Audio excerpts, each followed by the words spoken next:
Mega IVF जो है वो क्या है मैम, इसके बारे में थोड़ा आप बताइएगा। आप अपना सबसे पहले परिचय दीजिए मैम। मेरा नाम डॉक्टर भव्या झा है। जी। मैं एक इनफर्टिलिटी स्पेशलिस्ट हूँ। तो बेसिकली हम लोग जब गायनी का कोर्स करते हैं, एमएस गायनी करते हैं मेडिकल कॉलेज में, उसके बाद हम लोग अलग अलग स्पेशलाइजेशन करते हैं अलग अलग चीज़ों में गायनी के ही अंदर। कोई कैंसर के बारे में, कोई इनफर्टिलिटी के बारे में, कोई फीटल मेडिसिन के बारे में। तो मैंने अपना एमएस करने के बाद इनफर्टिलिटी के अंदर सुपर स्पेशलाइजेशन किया है। तो अब ऐसी औरतें जिनको बच्चे नहीं हो पा रहे होते हैं या सालों साल लग जाता है, कपल जिनको बच्चा नहीं हो पा रहा है, उसमें उनको हम हेल्प कर पाते हैं। बहुत सारी टेक्निक से हम उनको प्रेग्नेंट कर पाते हैं। कब से मैम आप सेवा दे रहे हैं?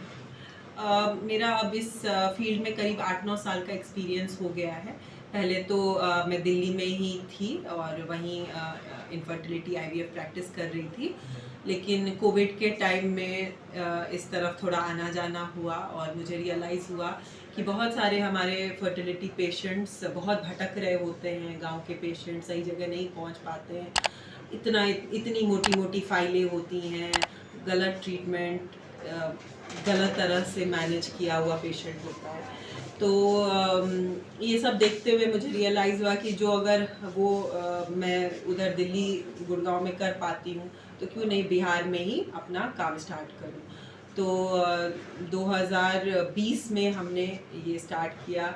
4 साल से दरभंगा में हम लोग काफ़ी पेशेंट्स जो इनफर्टिलिटी से त्रस्त पेशेंट हैं, सालों से बच्चा नहीं हो रहा है, 15 साल, 20 साल, 22 साल, ऐसे कपल्स को अभी हमने बच्चा दिया है जो एकदम होप लूज कर चुके हैं। जो लोग पूरी तरह से निराश हो चुके हैं उनका सपना यहाँ पे आने से साकार हुआ है। अब इसमें भी है कि ये बात भी सच है कि आईवीएफ के द्वारा 100% पेशेंट्स को हम बेबी नहीं दे सकते हैं। उसमें बहुत सारी क्राइटेरिया होती है, एक एक पैरामीटर को हम बड़े डिटेल में देखते हैं किसको क्या प्रॉब्लम है।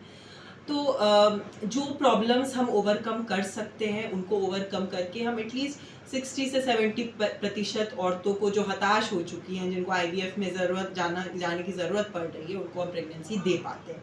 लेकिन हाँ, ये भी सच है कि 25 से 35% महिलाएं ऐसी हैं जिनका इतना ज़्यादा डैमेज हो चुका होता है, रिप्रोडक्टिव ऑर्गन्स या बाकी कुछ इश्यूज होते हैं, बहुत ओल्ड एज में जा चुकी होती हैं, उनको आईवीएफ द्वारा भी 100% सक्सेस नहीं मिलता है। लेकिन अगर 100 में से मैं 70-75% लोगों को भी प्रेगनेंसी दे पाती हूँ आईवीएफ के द्वारा या फर्टिलिटी ट्रीटमेंट के द्वारा, तो मेरा मानना है ये गुड परसेंटेज है। ये बहुत ज़्यादा गुड परसेंट है मैम, क्योंकि यह आपकी एक बहुत बड़ी उपलब्धि मानी जा रही है। क्योंकि 100 में से आप 70% महिलाओं को बेबी दे रहे हैं, प्रेगनेंसी दे रहे हैं, तो ये एक बहुत बड़ी उपलब्धि है।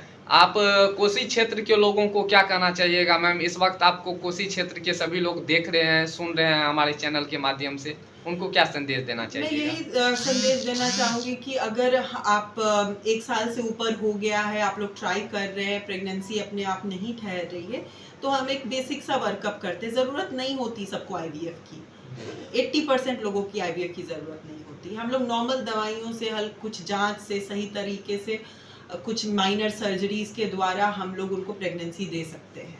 लेकिन है कि आपको सही जगह पहुंच के इलाज कराना है, इवैल्यूएशन कराना है। गलत जगह भटक के सालों साल वेस्ट करने से काम नहीं बनता है। तो इसके लिए अवेयरनेस की ज़रूरत है।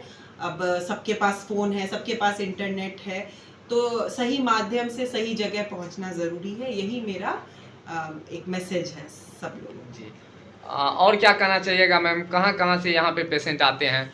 आई थिंक नॉर्थ बिहार में हम अब हर जगह लोग देख के सक्सेसफुल स्टोरीज, किसी के फैमिली में, किसी के दोस्त के जो आईवीएफ के द्वारा या फर्टिलिटी ट्रीटमेंट के द्वारा यहाँ पे प्रेग्नेंट हुए हैं। काफ़ी नेपाल से हमारे पेशेंट्स आ रहे हैं, मधुबनी वगैरह तो हमने सारा है ही फ्लो यहाँ पे। सुपौल से अभी थोड़े कम हैं अपने, लेकिन मेरा मानना है कि शायद उनको नॉलेज ही नहीं जी, होगा, जानकारी नहीं है सुपौल के। मैडम, सुपौल में ये हॉस्पिटल नहीं हो सकता है क्या? अगर संभव हो तो 1-2 रोज भी यहाँ पे कोई ऐसा जरूर, अगर मतलब कोई फर्टिलिटी कैंप वगैरह, फ्री निःशुल्क कैंप वगैरह अगर हम लोग वहाँ कर पाएँ एटलीस्ट पेशेंट को नॉलेज तो हो पाएगा जी। अगर हम लोग कैंप करते हैं, उनकी प्रॉब्लम समझते हैं।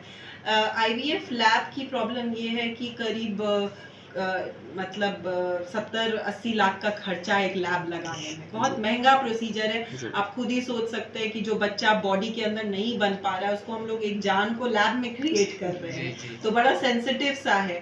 तो ये तो जरूर मुश्किल है कि इतना इन्वेस्टमेंट हर जगह करना पॉसिबल नहीं है। मैम आपकी लेकिन बातों से सहमत हैं, पर मेरा हम लोगों का यह कहना है, अपने चैनल के माध्यम से आपसे यही रिक्वेस्ट करने आए हैं, जो कम से कम 2 महीना 3 महीना या 6 महीना के अंदर एक बार भी, साल में अगर 2 बार भी कैंप लगता तो वहाँ के लोगों को, आम लोगों को जानकारी होती। हम लोगों का कहने का जरूर तात्पर्य इस यह पे है। मैं वर्क करूंगी, पता करती हूँ कि हम लोग कैसे इसको आगे बढ़ा सकते हैं। जी।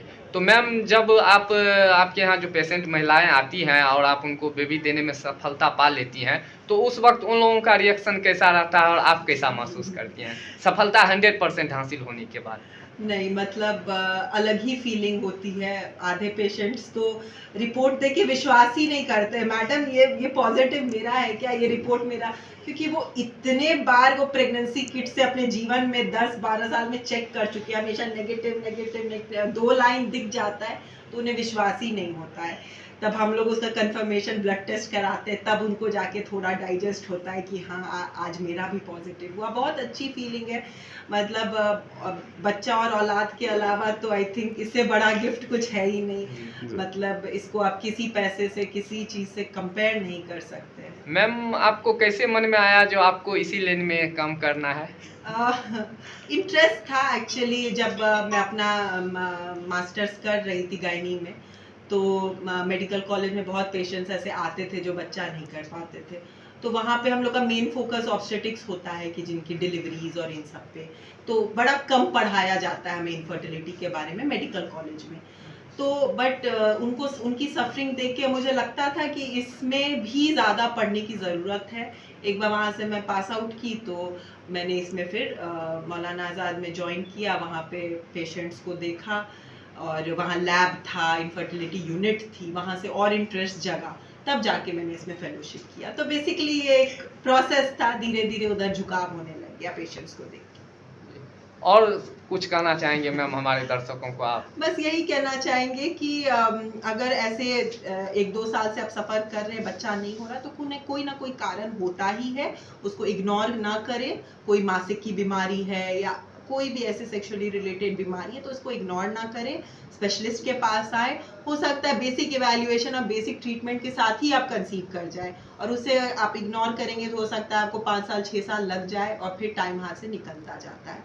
तो सही जगह पहुंचना, सही इवैल्यूएशन बहुत ज़रूरी है। इसमें पीछे ना हटे, इसमें शर्माने वाली कोई बात नहीं है।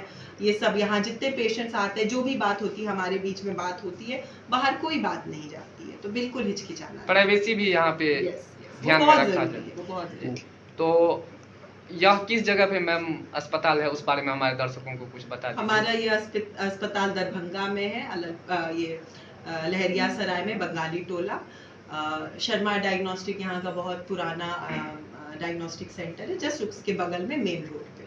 हर जगह हमारा एड्रेस, फ़ोन नंबर अवेलेबल है अपॉइंटमेंट्स के लिए। बहुत बहुत धन्यवाद मैडम आपका।